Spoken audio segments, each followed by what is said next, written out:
In Part 3A of my autobiography, I recounted my experiences of moving to Moscow in 1997 when I was just 9 years old. My family left Armenia in search of better economic prospects and ended up in Russia after a short, unsuccessful stint in Ukraine first. Russia in 1997, led by Boris Yeltsin, was 1 year removed from the end of the First Chechen War, which caused a significant influx of immigrants to Moscow. While these immigrants could have been seen as a positive addition to the labor force, filling low-paying and physically demanding jobs in sectors with labor shortages, they were instead viewed as a security threat and blamed for various societal problems such as economic instability, political unrest, and corruption. As a result, my family and I faced discrimination and prejudice for not being ethnically Russian, even though our skin color was not all that different from the locals. Less than a year after we moved to Moscow, a financial crisis was brewing. I vividly recall the sudden shift in the exchange rate between the Russian ruble and US dollar. Initially, one could exchange 6 rubles for a single dollar, but within a short period, the rate shot up to nearly 30 rubles to a dollar. This would become known as the Ruble crisis of 1998. Although I was only 10 years old, even I could reason that those who had saved money in rubles suddenly found that their savings were worth much less than before. To make matters worse, there were a series of terrorist attacks in Moscow and other cities in 1998 and 99, including bombings in a subway station, a shopping center, and an apartment building, all labeled as being perpetrated by Chechen separatists. The Russian government responded with a crackdown on all immigrants of non-Russian ethnic descent, leading to increased military operations and a visible military presence in the city. I saw military officers with assault rifles regularly patrolling the Moscow subway stations at this time. The terrorist attacks also led to the start of the Second Chechen War in the summer of 1999, as Russian forces launched a major military campaign in the Chechnya region. A month after the start of the war, there was yet another bloody apartment bombing in Moscow, killing hundreds, which escalated the conflict and led to increased support for the war among the Russian people. There was no transparency in the bombing investigation, however, leading many people to question the validity of the claim that it was done by Chechen separatists. As a kid who had never lived in anything other than apartment buildings, I remember specifically thinking about the chances of my building being bombed next, rather than wondering who really did it. As already mentioned, Boris Yeltsin was the president of Russia through most of the 90s, but on New Year's Eve 1999, he unexpectedly resigned from power citing health issues, marking the end of an era in Russian politics and paving the way for the rise of Vladimir Putin. If anyone is old enough to remember Boris Yeltsin, you probably remember him for his public displays of drunkenness. Check out the link to this nearly 4-minute compilation of Boris Yeltsin caught on camera acting really drunk during official presidential proceedings to familiarize yourself with the man. Even I as a young boy saw some of these clips on TV and knew this about him. So it's not difficult to imagine that he truly was unhealthy and could not continue to act as president. On the other hand, Russia was facing high inflation, unemployment, and a sharp decline in living standards because of the Ruble crisis, in addition to a new kinetic military campaign in Chechnya. So it's also plausible that he did not wish to face these challenges while managing conflicts with the parliament, the military, and other powerful groups in Russian society. Regardless, after nearly a decade in power, he stepped down and let Prime Minister Vladimir Putin take over as acting president. 3 months later, in March of 2000, Putin was elected president with a majority vote. Thankfully, my family would emigrate away from Russia 7 months later in October, while the country would remain at war with Chechnya under the direction of Putin till 2009, nearly a decade later. Putin himself remains in power to this day, significantly outlasting his predecessor Yeltsin by more than a decade. And of course, I don't have to remind anybody that he has also started a new military campaign in Ukraine. So, how did my family manage to escape to Canada? With the economic and geopolitical struggles of Russia, in addition to the ethnic discrimination we would continue to face, my parents decided that we had to keep moving somewhere else. Fortunately, Canada's immigration policy in the late 1990s was focused on attracting skilled individuals with a skilled worker points system. Applicants were assessed based on education, language skills, work experience, age, arranged employment, and adaptability. Points were awarded for each of these selection factors with a minimum score required to be eligible for immigration to Canada. Both my parents had university degrees, and they could meet the minimum number of points required for immigration if they scored high in language skills. So they went to work and started learning English like their lives depended on it. This brings me back to the end of part 3A, where I revealed that my family came across a free, in quotations, English lessons ad offered by American Mormon missionaries on their mission in Moscow, Russia.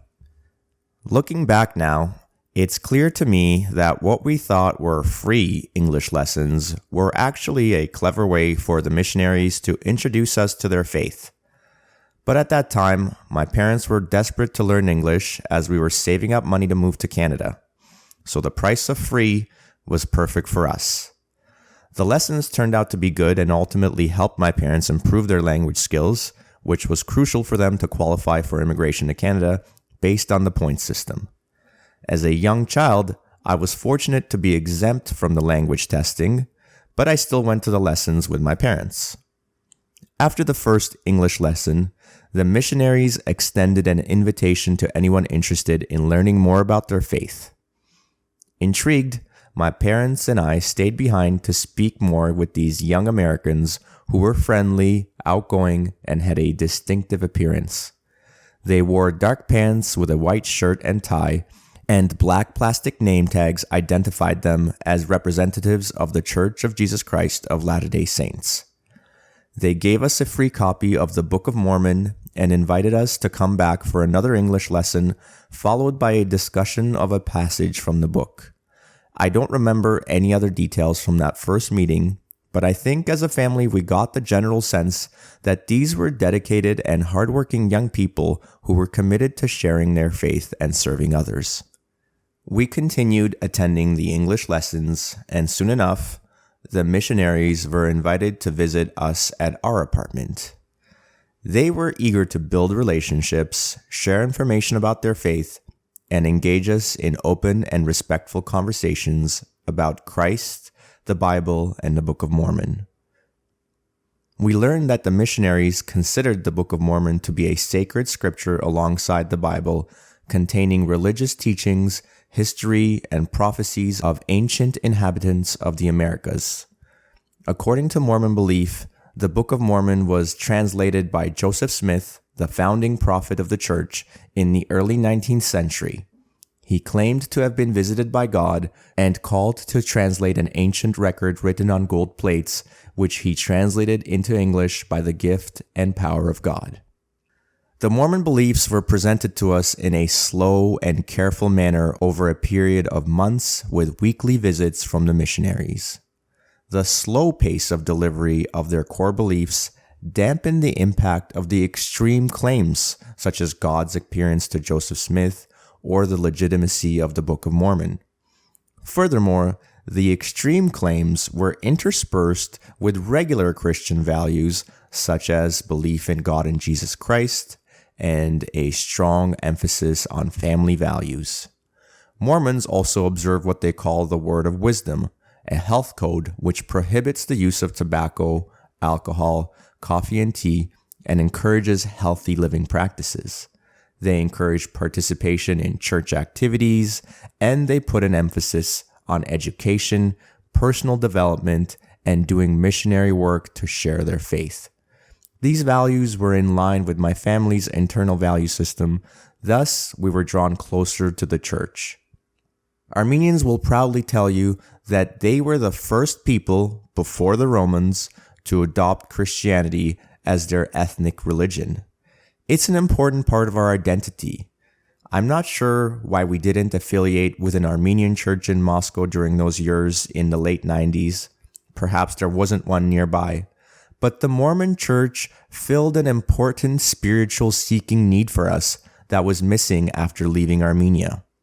The church also provided opportunities for social connections and support with very friendly people who did not display the typical discriminatory Russian outlook we had become accustomed to. Lastly, the importance of family values, service, and personal responsibility resonated with us and inspired us to explore the Mormon faith further. Before we knew it, the Mormon church had become a significant part of our lives. We started attending weekly Sunday worship services, and soon we were also participating in church-organized Monday evening family nights, a dedicated time for families to come together for spiritual instruction, recreational activities, and quality family time. We would also get a separate visit from the missionaries one other day per week. Eventually, as a family, we all got baptized in the Mormon church. I remember wearing an all-white outfit and getting fully submerged underwater as a symbol of our commitment to the faith. Looking back, I often wonder how different my life would have been if we had access to the kind of information that is readily available nowadays. If we could have searched Joseph Smith's name and quickly discovered that he was a con artist, would we have stopped going to Sunday worship and severed all ties with the Mormon church? But that's not what happened. Instead, we became more involved with the church, which led to meeting interesting and kind individuals, such as the first Black person I ever spoke to, who was a university student from an African country that I no longer remember. We also had amazing opportunities, such as getting Nutcracker ballet tickets performed at the main stage of the State Kremlin Palace. I remember being so excited to go to ballet, even though I wasn't sure if I would like it, because we got to cross the moat and the walls with towers of the Kremlin Fortress, one of the most recognizable landmarks in the heart of Moscow. It sits adjacent to the Red Square, where my family and I would take frequent leisurely walks and go sightseeing. We would go by several important landmarks, including the GUM State Department Store, the St. Basil's Cathedral with its colorful onion-shaped domes, and the Lenin Mausoleum, which houses the embalmed body of Vladimir Lenin. We never actually stood in line to go inside to see the body, and we also never went inside the Kremlin Fortress until we had these tickets through a member of the church. The Nutcracker ballet performance was an elaborate and grand production that left me mesmerized with its stunning costumes, elaborate sets, and world-class dancers. To this day, I recollect fond memories from that time inside the Kremlin, and I look forward to attending a Nutcracker ballet performance every Christmas season, a tradition I hope to pass to my children that would not exist if not for the Mormon Church. The church also aided with our relocation process by putting us in contact with local church leaders and members in Canada who helped us find housing. As you might imagine, moving to a foreign country with no relatives or friends on the other side can be a daunting task, but the church helped us manage it by finding a Russian family who were members of the Mormon Church in Brampton, willing to house us for at least a few weeks till we found more permanent residence. Sometime in the spring of 2000, we got approved for permanent residency by the Canadian government, allowing our family to live and work anywhere in Canada, as well as to access social services such as healthcare and education. We were slated to fly to Canada that summer. We packed our lives, said goodbye to our extended family, and went to the airport, only to find out that our escape to the West would have to wait a little longer because my brother and I no longer had valid passports. Less than a year earlier, unbeknownst to us, the Armenian government had changed laws requiring minors like my brother and I to update our passports to be the same as adult ones. Our luggage had already been checked, and we were at the security gate when the airport official finally informed us of the problem. We were able to get the flight tickets partially reimbursed and bought new tickets to fly to Armenia to get new passports issued. Luckily, the detour back to Armenia was not challenging. We got the passports issued, and I got to see many beloved relatives one last time before heading back to Moscow and ultimately retrying to immigrate to Canada. Finally, on October 6th, 2000, a month after my 12th birthday, our plane landed at Toronto Pearson Airport. We were greeted by the Russian church member and his little boy who was holding a sign with my dad's name on it spelled incorrectly. I am eternally grateful that this day came to be because of the impact it has had on the trajectory of my life. The opportunities and prospects I've had in the last 23 years of living in Canada have been exponentially better than what I would face had we not moved away. I'm also grateful that for the first 12 years, I got to experience a life that is completely foreign to most Westerners. I lived in 3 different countries before moving to Canada, and I learned to speak 2 other languages before learning English.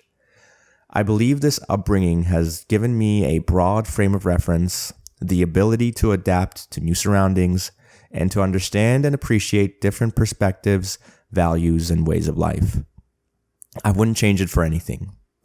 Stay tuned for the next post about how I adapted to the Canadian way of life and the struggles of middle school and high school.